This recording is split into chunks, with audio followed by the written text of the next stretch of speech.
Good afternoon everyone. आवाज आ रही क्या? चेक करो। शुरू करेंगे लेक्चर।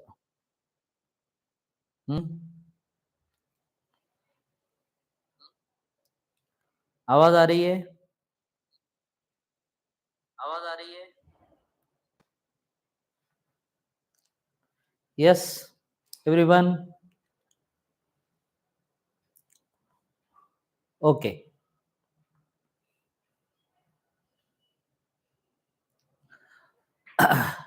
आज के लेक्चर में हम एक नया चैप्टर शुरू करेंगे। फिजिकल केमिस्ट्री का ही चैप्टर है। चैप्टर नेम है केमिकल थर्मोडायनामिक्स। अगेन बोर्ड के लिए फिजिकल केमिस्ट्री का चैप्टर है। जैसे मैंने शुरू में भी कहा कि हम पहले फिजिकल कंप्लीट करने वाले हैं। चैप्टर नेम है केमिकल थर्मोडायनामिक्स। आराम से देखना। Another one and important chapter chemical thermodynamics. देखो, इस वीक में हम कोशिश करेंगे कि कम से कम 2 चैप्टर कंप्लीट हो, एक केमिकल थर्मोडायनामिक्स और एक केमिकल काइनेटिक्स। ओके, मतलब वो अगर हो गए दोनों तो फिर अपना बचेगा एक चैप्टर फिजिकल केमिस्ट्री का, that is nothing but the electrochemistry. चलो कॉन्सेंट्रेट। केमिकल थर्मोडायनामिक्स, इस चैप्टर का अगर आप वेटे देखेंगे बोर्ड में तो compulsory 6 marks with option 8 marks. 6 marks के लिए पूछा आता है कंपलसरी। ओके, और विथ ऑप्शन अगर आप देखेंगे तो 8 मार्क्स के लिए। इसमें चांसेस ये है कि डेरिवेशन भी आ सकता है, न्यूमेरिकल भी आ सकता है।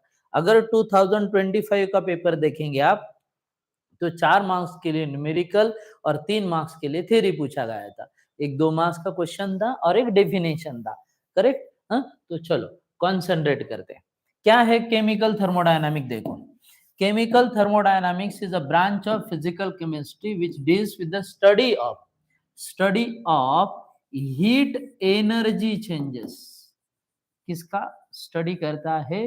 Heat energy changes.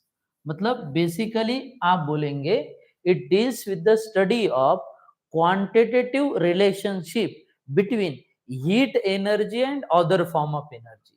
मतलब हीट एनर्जी कैसे चेंज होता है into the other form of energy, इसका जिसमें स्टडी होता है दैट इज थर्मोडायनामिक्स। बात को समझो। Thermo means heat and dynamic means change. और कौन से प्रोसेस में? केमिकल प्रोसेस में।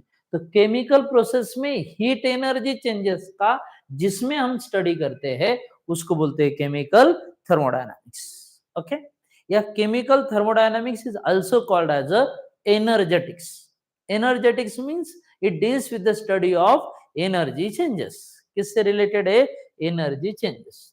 अब इससे रिलेटेड छोटे छोटे सबसे पहले 3 डेफिनेशन। कौन कौन से? पहला डेफिनेशन है सिस्टम, दूसरा डेफिनेशन है सराउंडिंग। ओके, तो तीसरा डेफिनेशन है बाउंड्री। आराम से। आज के लेक्चर में बहुत सारा पार्ट जो है ना वो डेफिनेशन का ही है और इस चैप्टर में डेफिनेशन आते हैं, ध्यान देना। ओके, आज का पार्ट एक ही डेरिवेशन हम लेने वाले, मैक्सिमम डेफिनेशन का सेक्शन है। सिस्टम क्या है? System is a part of universe which is under study. जिसका आप स्टडी कर रहे हो या जिसका आप ऑब्जर्वेशन कर रहे हो उसको बोलते हैं सिस्टम। ओके, तो सराउंडिंग क्या है? The part of universe other than system. Other than system, system छोड़कर बाकी के पार्ट को हम बोलेंगे सराउंडिंग। पुनः एकदा, the part of universe under thermodynamic observation. Thermodynamically जिसका आप स्टडी कर रहे हो उसको बोलते हैं सिस्टम। और वो छोड़कर बाकी पूरा universe, other than system is called as, क्या रे बच्चों? सराउंडिंग। सिस्टम छोड़कर बाकी सभी पार्ट को क्या बोलेंगे? सराउंडिंग। तो बाउंड्री क्या है? बाउंड्री इज अ रियल और imaginary line which separate system from surrounding. System और सराउंडिंग को अलग करने वाला part, that is nothing but the boundary. फिर से एक बार, मैं एकदम सिंपल कंसेप्ट बता रहा हूं कि आप हीट एनर्जी चेंजेस स्टडी करना चाहते हो। मतलब समझो आपने एक ग्लास लिया और इस ग्लास के अंदर टी है, चाय है, ओके। तो इस चाय का आप स्टडी कर रहे हो, इस ग्लास के अंदर के चाय का स्टडी कर रहे हो। तो ये चाय, सिर्फ ये चाय है पूरी दुनिया में, सिर्फ इतना चाय, मतलब क्या हुआ, सिस्टम। और ये चाय छोड़कर बाकी पूरी दुनिया, मतलब क्या हुआ, सराउंडिंग, ओके। और इस चाय को और बाकी यूनिवर्स को सेपरेट करने वाला पार्ट, कौन सा पार्ट सेपरेट कर रहा है, इस ग्लास का वॉल, ओके। या फिर यहां पर देखो, यहां पर आधा ग्लास भरा हुआ निकाला है मैंने, आधा एम्प्टी है। तो ये जो एम्प्टी पार्ट है और जो फील्ड पार्ट है, उसको अलग करने वाला part, that is nothing but the boundary. क्या बच्चों, बाउंड्री। आराम से, जिसका ऑब्जर्वेशन कर रहे हैं वो सिस्टम, वो छोड़कर बाकी पूरा part is nothing but the surrounding universe में, ओके। दोनों को कनेक्ट करने वाला पार्ट, दोनों को सेपरेट करने वाला पार्ट, बाउंड्री और सिस्टम की, सॉरी, सिस्टम और सराउंडिंग के बीच में जो पार्ट है वो है कौन बच्चों, boundary. That's one is the concept, okay. Clear, समझा क्या, देखो। अब इसमें इसमें अगली टर्म ऐसी है, हमें दिए हुए आगे types of system, types of system, system के टाइप। आराम से, तीन टाइप की सिस्टम होती है थर्मोडायनामिक्स में। कौन कौन सी, एवरीबडी कॉन्सेप्ट। पहला सिस्टम है ओपन सिस्टम। कौन सा सिस्टम, ओपन सिस्टम। दूसरा सिस्टम है क्लोज सिस्टम और तीसरा सिस्टम है आइसोलेटेड सिस्टम। कौन सा system, isolated system, everybody concept है। ओपन सिस्टम किसे बोलते हैं, देखो अभी, ओपन सिस्टम मतलब ऐसा system which can exchange heat energy as well as matter with the surrounding. जो हीट एनर्जी और मैटर दोनों एक्सचेंज कर सकता है with the surrounding, then it is called as क्या, ओपन सिस्टम। जैसे देखो, अपना बॉडी है, ह्यूमन बॉडी है, human body can exchange matter, okay, as well as heat energy with the surrounding, okay. जिसमें मैटर और हीट दोनों एक्सचेंज होता है with the surrounding is called as, क्या रे बच्चों, ओपन सिस्टम। जिसमें सिर्फ हीट एक्सचेंज होती है बट मैटर एक्सचेंज नहीं होता। हीट एक्सचेंज होता है बट मैटर एक्सचेंज नहीं होता, उसको हम क्या बोलेंगे, close system. And the system which can exchange neither heat nor matter, कुछ भी एक्सचेंज नहीं करेगा, ना हीट एक्सचेंज करेगा ना मैटर एक्सचेंज करेगा, दोनों में से कुछ भी नहीं, okay. Then such a system is called as, क्या रे बच्चों, आइसोलेटेड सिस्टम। बात को समझो, the system which can exchange matter as well as energy with the surrounding is the open system. The system which can exchange only heat energy but not the matter is a closed system. And the system which can exchange neither heat energy nor matter, कुछ भी नहीं exchange करता, that is isolated system. देखो, अभी हमने glass लिया था, cup of T, बराबर है। अब हॉट टी होने की वजह से इसके वेपर्स बनेंगे, बने हुए वेपर सराउंडिंग में चले जाएंगे। अगर बने हुए वेपर सराउंडिंग में जा रहे हैं मतलब मैटर एक्सचेंज हो रहा है। At the same time temperature of the T decreases, temperature भी कम होते जाएगा, मतलब हीट एनर्जी भी एक्सचेंज हो रही है। तो ये ओपन सिस्टम है, ओपन ग्लास ओपन सिस्टम। हाँ, अगर इसको हम बंद कर देते हैं, बात को समझो, अब चाय तो ठंडी होगी बट जो चाय के वेपर से वो सराउंडिंग में पास नहीं हो सकते, वो ग्लास के अंदर ही रहेंगे, मतलब मैटर एक्सचेंज नहीं हो रहा है, ओनली हीट एनर्जी एक्सचेंज हो रही है। तो ये क्लोज सिस्टम।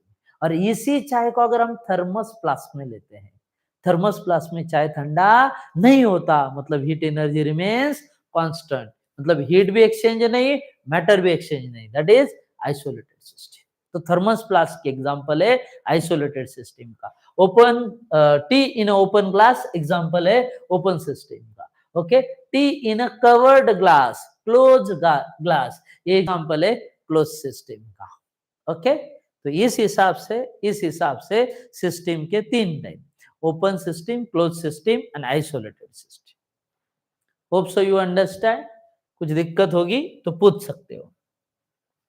अगला कंसेप्ट है properties of matter. Properties of matter,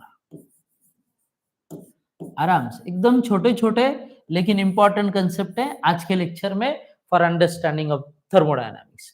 देखो everybody, properties of matter. Matter की दो तरह की प्रॉपर्टीज होती है, एक होती है एक्सटेंसिव प्रॉपर्टीज, ओके, और एक होती है इंटेंसिव प्रॉपर्टीज। किसको बोलते हैं एक्सटेंसिव प्रॉपर्टी? देखो, the properties of matter which depend on quantity of matter, कितना क्वांटिटी है इसके ऊपर जो डिपेंड होता है उसको बोलते हैं extensive. And the properties of matter which not depend on quantity of matter, जो क्वांटिटी ऑफ मैटर पे डिपेंड नहीं है, क्वांटिटी ऑफ मैटर पे जो डिपेंड नहीं है वो इंटेंसिव, और जो है वो कौन? एक्सटेंसिव। बात को समझिए, मैंने कहा किसी सब्सटेंस का मास कितना है, वजन कितना है, किसी सब्सटेंस का वॉल्यूम कितना है, यहां पर क्वांटिटी आ रहा है। बात को समझिए, क्लियर? तो जहां पर क्वांटिटी आएगी वो कौन है? एक्सटेंसिव। ओके, जहां पर क्वांटिटी मैटर नहीं करती, मैंने जैसे देखो एक एग्जांपल पूछा आपको कि वाटर का बॉइलिंग पॉइंट कितना है, वाटर का बॉइलिंग पॉइंट कितना है, तो आप बोलेंगे ना 100 डिग्री सेल्सियस। आप ये थोड़ा पूछेंगे सर कितना वाटर लिया है, वाटर के क्वांटिटी से रिलेटेड ही नहीं है, रिलेटेड है विथ इट्स इंटरनल कंस्टिट्यूशन। वो मैटर कैसा है उसके ऊपर वो प्रॉपर्टी डिपेंड होती है, उसके क्वांटिटी लेने के बाद वो वैरिड नहीं होता। जो वैरिड होता है वो एक्सटेंसिव, और जो नहीं होता वो कौन? इंटेंसिव। बात खत्म, क्लियर? बॉइलिंग पॉइंट हो गया, फ्रीजिंग पॉइंट हो गया, आप विस्कोसिटी बोल सकते हो, सरफेस टेंशन बोल सकते हो, डेंसिटी बोल सकते हो। ओके, ये जो कंसेप्ट है ये क्वांटिटी पे डिपेंड नहीं है, और जो क्वांटिटी पे डिपेंड नहीं है वो इंटेंसिव, और जो क्वांटिटी पे डिपेंड है वो कौन है? Extensive. Concept clear? Okay, hope so you understand. कुछ पूछना होगा तो इसमें पूछ सकते हो, एकदम सिंपल पॉइंट में बता रहा हूं कि क्वांटिटी पे डिपेंड है तो एक्सटेंसिव, नहीं है तो इंटेंसिव। क्लियर? अब अगली कंसेप्ट क्या है देखो, अगली कंसेप्ट क्या है देखो, यहां पर हम आगे बात करेंगे कि इस थर्मोडायनामिक्स में यूज होने वाले अलग अलग पैरामीटर्स है, उस पैरामीटर को बोलते हैं स्टेट वेरिएबल्स। क्या बोलते हैं? State variables. स्टेट वेरिएबल्स मतलब क्या? देखो आराम से समझना, the thermodynamic property use to describe state of system, system के बारे में, सिस्टम कैसा है, सिस्टम के बारे में जो इंफॉर्मेशन देगा, सिस्टम के बारे में जो इंफॉर्मेशन देगा, ऐसे टर्म को बोलते हैं स्टेट वेरिएबल्स। जैसे देखो मैं ऐसा बोल रहा हूं, सिस्टम का temperature, pressure, volume, chemical composition, उसके अंदर होने वाले एनर्जी चेंजेस, इसको इंटरनल एनर्जी बोलते हैं, इसके अंदर होने वाला वर्क डन, इसके अंदर होने वाला heat energy changes, enthalpy changes, Gibbs energy changes. अभी हम एक चैप्टर में देखने वाले क्या क्या टर्म है। ओके, और नीट जेई के लिए क्या होगा तो आपको टर्म भी याद आ रही होगी। तो ये सब जो है वो स्टेट वेरिएबल्स। क्या है? State variables. The thermodynamic property use to describe the state of system, system के बारे में जो बता रहा है वो स्टेट वेरिएबल है। ओके, हाँ आराम से। अब इसके दो प्रकार है, एक है स्टेट फंक्शन, एक है स्टेट फंक्शन, और दूसरा है क्या रे बच्चों? Path function. आराम से एकदम सिंपल सिंपल डेफिनेशन वाला पार्ट में आपको समझा रहा हूं। Okay, concentrate. स्टेट फंक्शन मतलब क्या? द थर्मोडायनामिक प्रॉपर्टीज, मतलब state variable, the thermodynamic properties or state variable which depend upon only state of system. ऐसे थर्मोडायनामिक प्रॉपर्टी जो सिर्फ और सिर्फ स्टेट ऑफ सिस्टम पे डिपेंड है। सिस्टम का स्टेट कैसा है, मतलब only initial state and final state. Path वहां पर मैटर नहीं करता। And जिसके अंदर ऐसा होता है उसको बोलते हैं क्या बच्चों? State function. हाँ, पाथ फंक्शन किसे बोलते हैं? विच depend on path followed by system. Path followed by system, system कौन से पाथ से जाता है इसके ऊपर जिसका वैल्यू डिपेंड है वो पाथ फंक्शन। और जिसके ऊपर पाथ इंपॉर्टेंट नहीं है, स्टेट ऑफ सिस्टम इंपॉर्टेंट है। मतलब कौन सा? Initial state and final state. Initial and final state of system he important है, नो मैटर कि वो सिस्टम चेंज कैसे हो रहा है। ओके, जैसे मैंने कहा मुझे चेंज इन टेम्परेचर निकालना है, मैं फार्मूला यूज करूंगा ना, final temperature minus initial temperature, मतलब क्या होगा? T2 minus T1।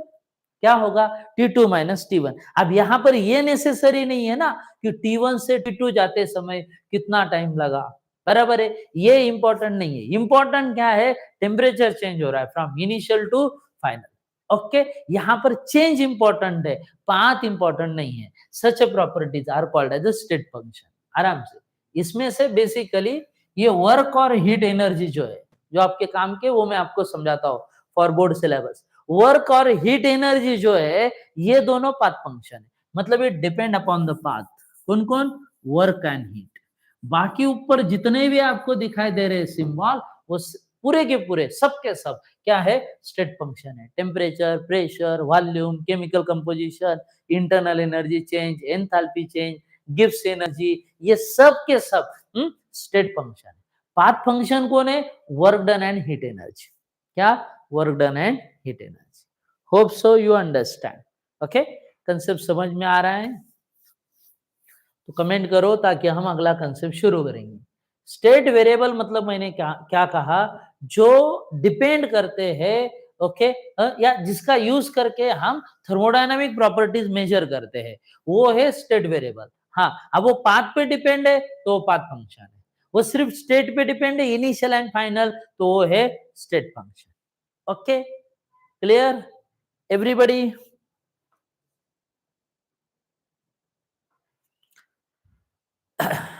ठीक है, अब अगला पार्ट क्या है? देखो, स्टेट वेरिएबल के बाद अगला जो कंसेप्ट है वो है हमारा प्रोसेस। क्या बच्चों? प्रोसेस। वापस वापस डेफिनेशन का हिस्सा है, ध्यान देना। प्रोसेस मतलब क्या? Process is a path or operation. Process is a path or operation by which system changes, by which system changes from one state to another state, from one state to another state। ऐसा path or operation जहां पे system बदल रहा है, from one state to another state, एक state से दूसरे state में जा रहा है, then it is called as, क्या रे बच्चों? Process. Process is a path or operation by which system changes from one state to another state. Okay everybody, उसको बोलते प्रोसेस। ओके, अभी देखो पैरामीटर्स देखे ना हमने, स्टेट वेरिएबल्स देखे, तो स्टेट वेरिएबल्स में क्या कांस्टेंट है, क्या बदल रहा है, ओके, जिससे सिस्टम चेंज हो रहा है from one state to another state, उस पाथ को बोलते हैं क्या बच्चों? प्रोसेस। हाँ, अब प्रोसेस के बहुत सारे टाइप है। ओके, अगर हम बोर्ड के लिए देखेंगे तो हमें 5 टाइप दिए हुए हैं। अगर आप नीट जेई पढ़े होंगे तो वहां पर 7 टाइप के प्रोसेस है, लेकिन बोर्ड के लिए स्टेट बोर्ड में हमें सिर्फ 5 टाइप दिए हैं। कौन कौन से? उसमें भी मैक्सिमम कंटेंट जो है ना वो डेफिनेशन का है बच्चों। काय का है? डेफिनेशन। जैसे पहला प्रोसेस है आइसोथर्मल प्रोसेस। ओके, दूसरा प्रोसेस है एडियाबेटिक प्रोसेस। तीसरा प्रोसेस है isochoric process, fourth one process है isobaric process, and last one process है कौन सा, रिवर्सिबल प्रोसेस, जिसके बारे में थोड़ा सा ज्यादा डिस्कशन अपने स्टेट बोर्ड के बुक में है। ओके, हाँ अभी देखो, आइसोथर्मल प्रोसेस मतलब क्या, आइसो मतलब कांस्टेंट, थर्मल मतलब हीट। ओके, ऐसा प्रोसेस जिसमें हीट कांस्टेंट होती है, हीट कांस्टेंट है मतलब टेम्परेचर कांस्टेंट है। The process in which through out the process temperature remains constant, ऐसा प्रोसेस जहां पर through out the process temperature constant होता है, मतलब कुछ भी बदलेगा, कुछ भी बढ़ेगा, कुछ भी कम होगा, but temperature never get changed. Temperature never get changed. Then such a process is called as isothermal process. Definition क्या बताइए? The process in which temperature of the system remains constant throughout the process. पूरे process में temperature कैसा होगा, constant, then that process is called as the isothermal process.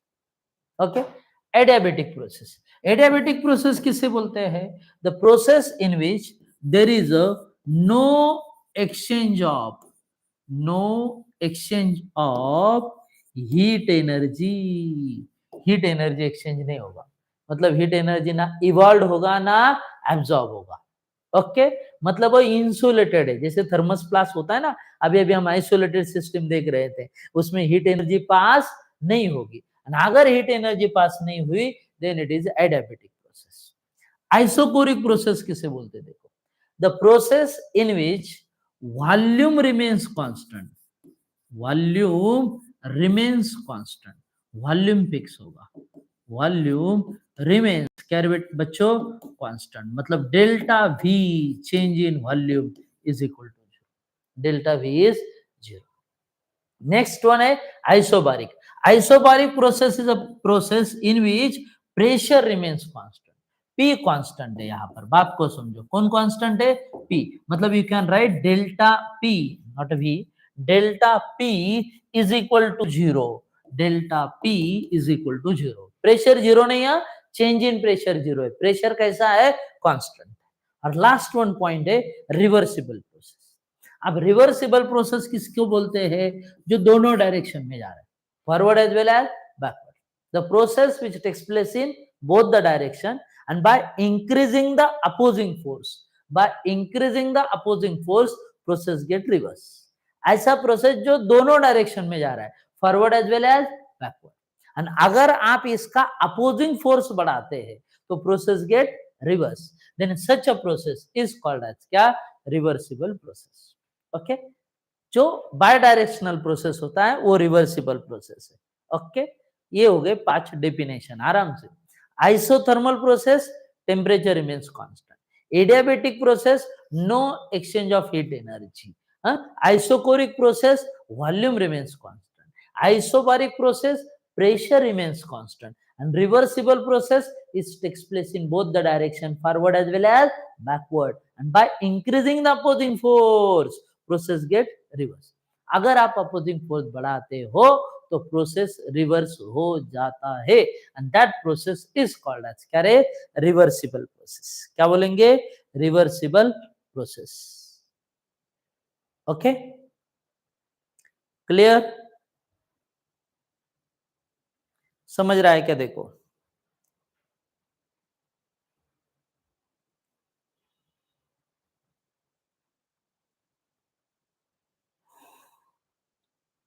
Process, and उसमें हमने discuss किया type of process, type of process कितने बताया आपको, टोटल 5 प्रोसेस बताए, कितना बताया, 5 प्रोसेस। क्लियर,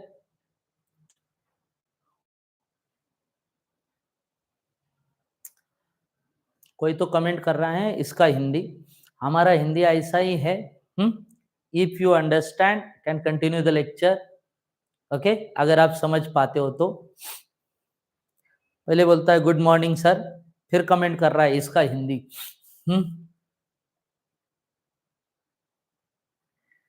ठीक है, लैंग्वेज अगर प्रॉब्लम है तो क्या कर सकते हैं, ठीक है, चलो। हाँ, नेक्स्ट वन पॉइंट जो है वो है बच्चों, बेसिकली यहाँ पर हमें दो टर्म समझने हैं। एक टर्म है वर्क और सेकंड टर्म है क्या बच्चों, हीट। एक टर्म है वर्क और सेकंड टर्म है क्या, हीट। वर्क किसे बोलते हैं देखो और हीट, वर्क और हीट में क्या डिफरेंस है, इससे रिलेटेड ये कंसेप्ट है। पहले हीट समझते हैं। Heat is a form of energy, heat is a form of energy which exchange due to difference in temperature. Heat is a form of energy which exchange uh, it exchange due to difference in temperature. किसकी वजह से, due to difference in temperature. Okay, heat is a form of energy, heat is a form of energy which is exchange due to difference in temperature. Temperature में जो अंतर होता है, okay, सुना होगा ना, heat energy always flow from high temperature to low temperature, heat energy always flow from high temperature to low temperature. Okay, correct. So ये form of energy है, फॉर्म ऑफ एनर्जी है जो एक्सचेंज होता है due to difference in temperature. तो work क्या है, work is all other form of energy, all other form of energy, all other form of energy exchange। बाकी form में अगर एनर्जी एक्सचेंज होता है, बाकी फॉर्म में अगर एनर्जी एक्सचेंज होता है तो उसको बोलते हैं वर्क। एंड सिर्फ due to difference in temperature energy exchange होता है तो उसको बोलते हैं हीट एनर्जी। क्या बोलते हैं, हीट एनर्जी। क्या कमेंट आ रहा है वापस,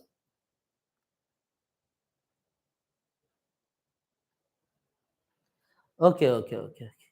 शायद उनका मतलब ऐसा था कि सर हिंदी में भी समझिए, हिंदी में भी समझा रहा हूँ, ध्यान दीजिए आप, पूरा इंग्लिश टू इंग्लिश नहीं चल रहा है। मुझे लगा आप मेरे हिंदी के बारे में बात कर रहे, मेरा हिंदी मुझे मालूम है एक्चुअली पंक्चर ही हो, it is a combination of Marathi and Hindi.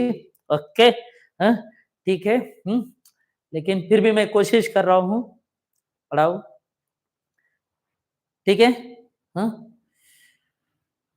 Hindi भी हो रहा है, अभी कंसंट्रेट करिए आप, जो भी है क्लियर, ताकि मैं भी लेक्चर में कंसंट्रेट कर पाऊं। Concentrate everyone, okay okay, you are good one, no no matter, आप अच्छे ही हो, मैं वैसा नहीं बोल रहा, मैंने नहीं कहा आप बुरे हो। अभी कंसंट्रेट करो ताकि सबको भी पता चले आप अच्छे हो और पढ़ने के लिए ही लाइव आए हो। तो दो फॉर्म ऑफ एनर्जी एक्सचेंज मैं आपको समझा रहा था, एक वर्क है और एक है heat. Work is a combined form of energy, different form of energy exchange होता है इन वर्क। तो हीट क्या है, हीट एक ही तरह का एनर्जी एक्सचेंज है which is due to difference in temperature. बात को समझिए, मतलब थर्मोडायनामिक्स में क्या किया, जितने एनर्जीज अवेलेबल है उसको दो हिस्सों में डिवाइड कर दिया, एक है हीट एनर्जी और दूसरा है work energy. The energy exchange due to difference in temperature is a heat energy and all other form of energy are called as a work energy। जैसे देखो अभी मैं बात कर रहा हूँ, it also required energy but that is work energy because it is not the heat energy। समझे ना, जो हीट एनर्जी नहीं है वो सभी फॉर्म को हम क्या बोलेंगे, वर्क एनर्जी। क्या बोलेंगे, वर्क एनर्जी। बात खत्म, ओके। हाँ, आप थर्मोडायनामिक्स के हिसाब से अगर हम देखेंगे, तो थर्मोडायनामिक्स के हिसाब से अगर हम देखेंगे तो वर्क जो है बेसिकली दो फॉर्म में इस चैप्टर में आप पढ़ेंगे। पहला फॉर्म है एक्सपांशन, कौन सा, एक्सपांशन। एंड सेकंड वन जो है वो है कंप्रेशन। क्या है, कंप्रेशन। और हीट एनर्जी जो एक्सचेंज होगा, हीट, इसका सिंबल क्यू है, वो भी दो तरह का होता है। एक होता है हीट में बी एब्जॉर्ब और हीट में बी इवॉल्व। हीट एब्जॉर्ब हो सकता है, नहीं तो इवॉल्व हो सकता है। थर्मोडायनेमिक्स के हिसाब से हम कंसिडर कर रहे हैं, बराबर। हीट के तो दो ही पार्ट है, लेकिन वर्क हम जितना हमें स्टेट बोर्ड में, महाराष्ट्र स्टेट बोर्ड में, उतना मैं आपको समझा रहा हूं।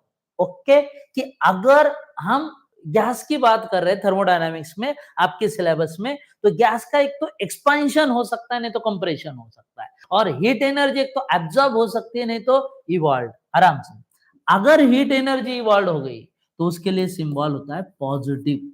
ओके, अगर हीट एनर्जी इवॉल्व हो गई तो इसके लिए सिंबल होता है कौन सा? Negative. Absorb positive, evolve negative, absorb positive, evolve negative. बात को समझो। और वर्क में भी अगर गैस का एक्सपेंशन हो रहा है तो वर्क डन इज नेगेटिव, और गैस का कंप्रेशन हो रहा है then work done is positive. बात को समझो। मतलब हमारे दिमाग में जो मैथमेटिकली होता है ना, कि लेस देन जीरो होता है तो वो हम उसे माइनस कंसिडर करते हैं, मोर देन जीरो होता है तो उसको हम प्लस कंसिडर करते हैं, वैसा थर्मोडायनामिक्स में नहीं है। थर्मोडायनामिक्स में हम सिस्टम का स्टडी कर रहे हैं, तो सिस्टम के बारे में हम सोचते हैं। अगर सिस्टम में कोई एनर्जी कंटेंट बढ़ता है तो हम उसको पॉजिटिव साइन देते हैं, और कम होता है तो हम उसको नेगेटिव साइन देते हैं। थर्मोडायनामिक्स में प्लस का मतलब होता है प्रॉफिट, और माइनस का मतलब होता है लॉस। मतलब मैंने कहीं पे ऐसा लिखा कि -100 जूल, तो इसका मतलब ये नहीं कि ये लेस देन जीरो है। माइनस का मतलब लेना है कि वहां पर वो एनर्जी या वर्क कम हो रहा है, निगेटिव में जा रहा है। ओके, प्लस का मतलब लेना है पॉजिटिव में आ रहा है, बढ़ रहा है। जैसे मैं अभी अभी बोल रहा था कि अगर कोई सिस्टम हीट एनर्जी एब्जॉर्ब करता है, क्या करता है? एब्जॉर्ब करेगा तो ये पॉजिटिव, एंड इवॉल्व करेगा, समझ रहे हो ना? एब्जॉर्ब कर रहा है मतलब हीट एनर्जी बढ़ रही है, एंड हीट एनर्जी बढ़ रही है मतलब ये पॉजिटिव। एंड अगर हीट एनर्जी इवॉल्व हो रही है मतलब लॉस हो रहा है ना, लॉस हो रहा है मतलब ये नेगेटिव है। कैसा है? Negative. Okay, hope so you understand everybody. अगर समझा हो तो कमेंट करो जल्दी, ताकि हम अगला कंसेप्ट शुरू करेंगे।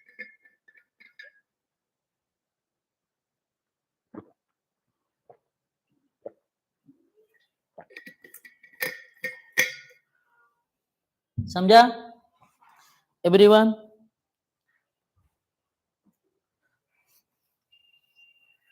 ठीक है, ठीक है, कॉन्सेंट्रेट। अब अगला पार्ट जो है इसमें, अगला पार्ट जो है इसमें दो डेरिवेशन है। डेरिवेशन क्या है देखो, डेरिवेशन है regarding the work done. Okay, आराम से।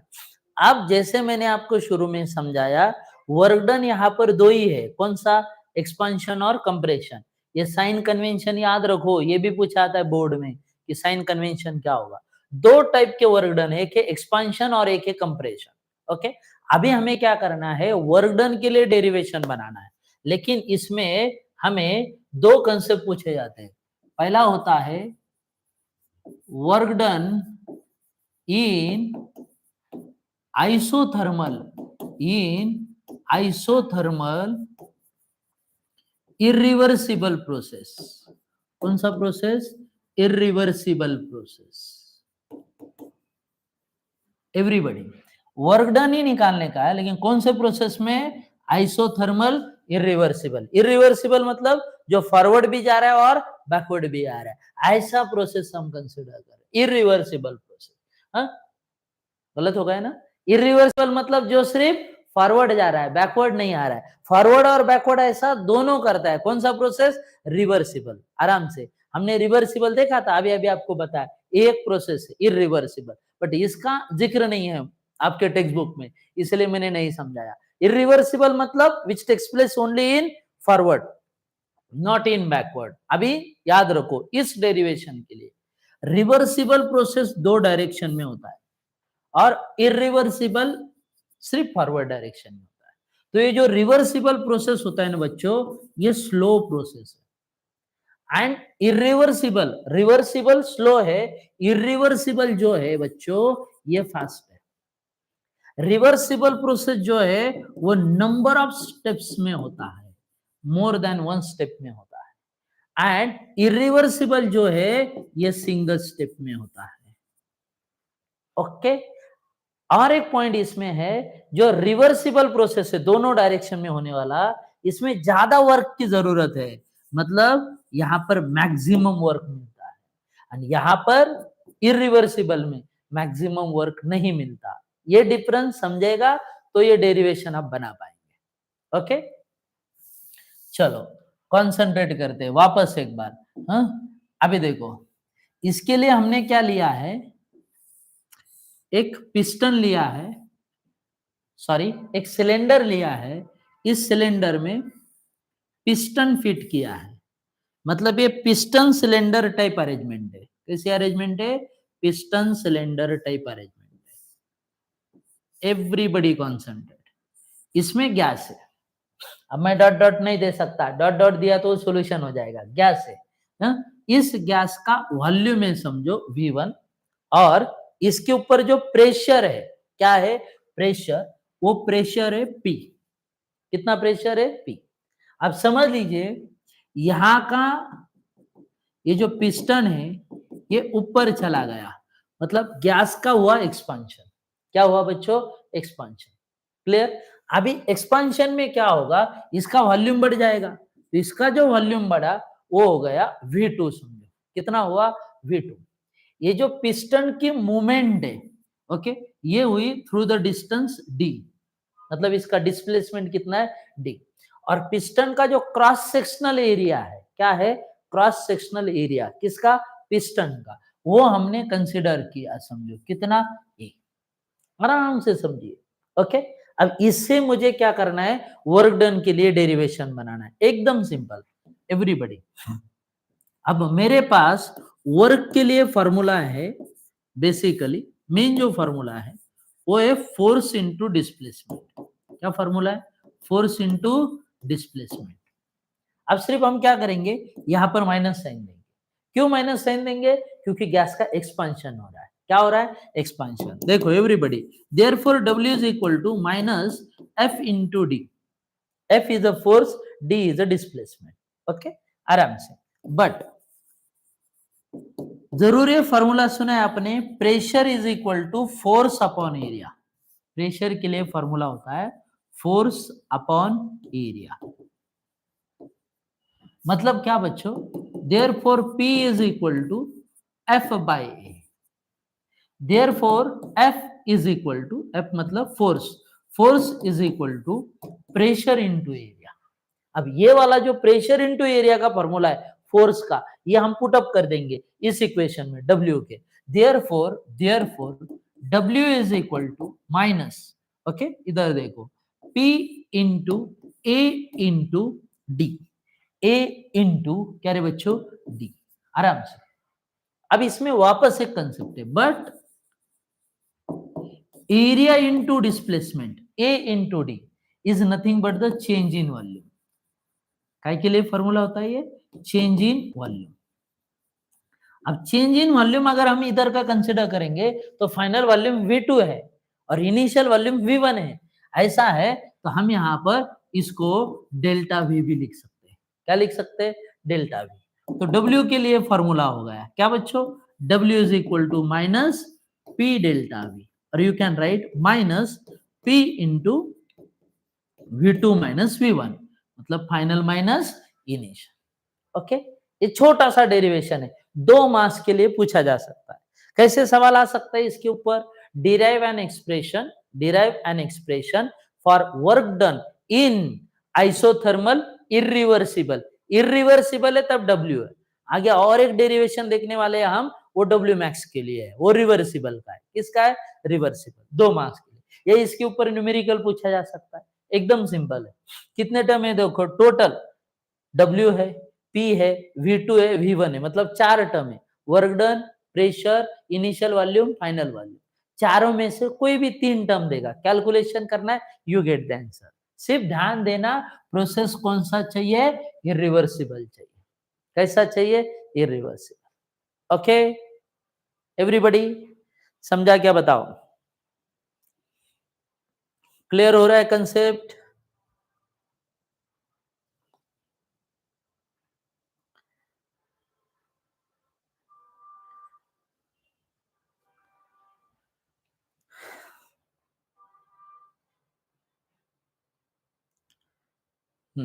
अब देखो नेक्स्ट सेम कंसेप्ट है, सिर्फ हमें क्या करना है, अभी वर्क डन फाइंड आउट करना है in isothermal reversible process, not irreversible, isothermal reversible process, जिसमें हमें मैक्सिमम वर्क डन मिलता है, मैक्स, ज्यादा से ज्यादा वर्क डन मिलता है।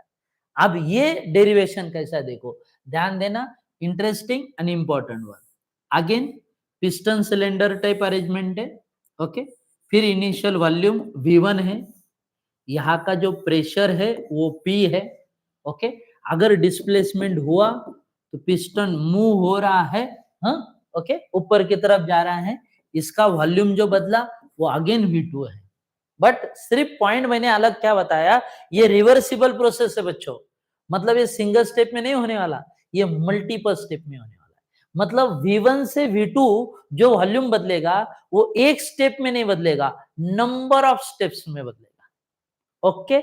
अब इसे समझने के लिए आपको क्या करना है, समझिए, ये मैक्सिमम वर्क डन का डेरिवेशन है, मोस्ट ऑफ द ईयर ये पूछा गया है, लास्ट ईयर नहीं आया था 25 में, लेकिन 24 में आया था, मतलब इस साल ये बोर्ड में आने के चांसेस है। Derive an expression for maximum work done, ऐसा क्वेश्चन आता है, या डब्ल्यू मैक्स का डेरिवेशन, डब्ल्यू मैक्स का डेरिवेशन बोलते हैं इसको, ओके। डायरेक्ट फॉर्मूला दिया जाता है, W max is equal to -2.303 nRT log to the base 10 of V2 upon V1, prove this, ये आपको बताना होता है, ओके। या जैसे मैंने शुरू में कहा, वो आपको बोलेगा derive an expression for work done in isothermal reversible process, okay. अभी देखो बच्चों, ध्यान देना, इनिशियल प्रेशर इसका P है, इमेजिन करो ये प्रेशर थोड़ा सा कम हुआ, प्रेशर कम होगा तो वॉल्यूम बढ़ेगा ना, क्योंकि प्रेशर और वॉल्यूम एक दूसरे को इनवर्सली प्रोपोर्शनल। तो क्या करेंगे देखो, जैसे अभी अपने पास यहाँ पर फाइनल फॉर्मूला ऐसा था ना, W is equal to minus P delta V, P is the pressure, delta V is the change in volume. तो यहाँ पर हम क्या करेंगे, ऐसा लिखेंगे, W is equal to minus minus pressure into change in volume, pressure into change in volume, P delta V, change in volume, आराम से। इससे हम वर्क डन निकालेंगे, लेकिन ध्यान देना ये सिंगल स्टेप का वर्क डन है, इसलिए W ना बोलते हुए इसको DW लिखेंगे हम, DW मतलब work done in single step, smaller work done, आराम से। अब यहाँ का प्रेशर तो P है और हमने कहा प्रेशर थोड़ा सा कम किया, इमेजिन करो प्रेशर हमने कम किया DP से, किससे, DP, small change in pressure, तो यहाँ पर वॉल्यूम थोड़ा सा बढ़ेगा, कितने से, DV से। कंसेप्ट लक्षात घ्या रे एवरीबॉडी, वॉल्यूम थोड़ा सा बढ़ रहा है, प्रेशर थोड़ा सा कम किया, तो सिंगल स्टेप में ओवरऑल वॉल्यूम चेंज जो है वो डेल्टा V है, V2 माइनस V1, लेकिन हमें सिंगल स्टेप का वर्क डन मिलेगा, फिर हम उसको इंटीग्रेट करने वाले, okay, initial to final limit में। देखो अब यहाँ पर देखो, यहाँ का पहले प्रेशर था P, उसको थोड़ा सा कम किया DP से, मतलब अभी का प्रेशर है P माइनस DP, तो इसका वॉल्यूम थोड़ा सा बढ़ेगा, कितने से, DV से। अब इसको सॉल्व करो, देखो मैथमेटिकल टर्म है, minus P into DV, okay, minus minus plus DP into DV, okay.